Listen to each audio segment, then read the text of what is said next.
Hello everyone.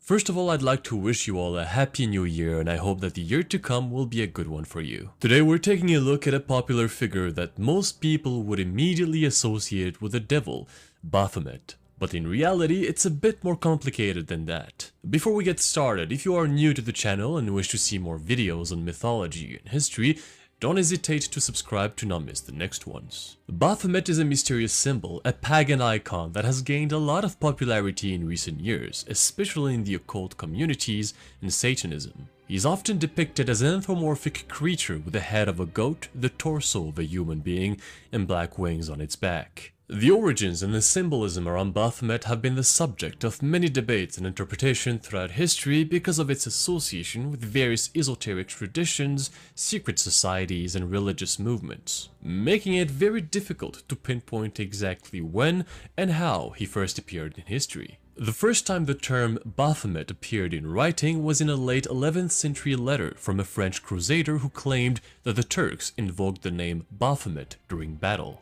But the origins of Baphomet as we know him today can be traced back to medieval times, around the 14th century. There was a Christian order called the Knights Templar that was accused by the Inquisition, whose purpose was to fight and condemn heresy, for worshipping a bearded goat-headed idol that was later identified as Baphomet.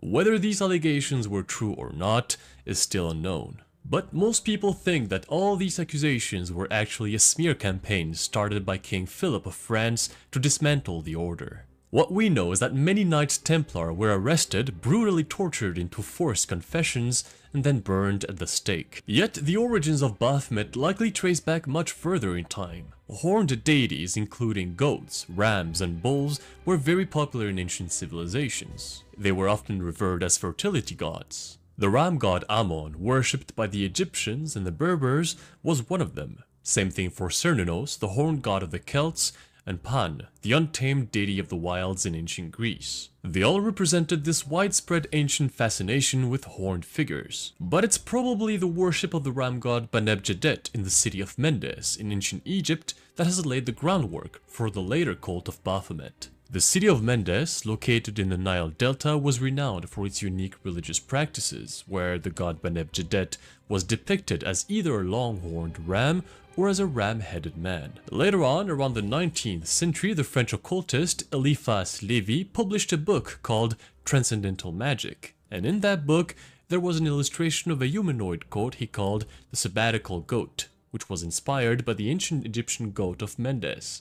That illustration is now the first thing most people think of when someone mentions the name Baphomet. Over time, the symbol of Baphomet became associated with several other occult practices, including modern-day Satanism introduced by Anton Szandor LaVey. In these circles, he's usually considered as a symbol of power, wisdom, and spiritual enlightenment. Some also believe that Baphomet represents the divine masculine and feminine energies combined into one single entity. Today, Baphomet has taken on a life on its own in pop culture, appearing in several movies, music, and even video games. However, its true meaning and origins remain a mystery and continue to be a subject of debate among scholars.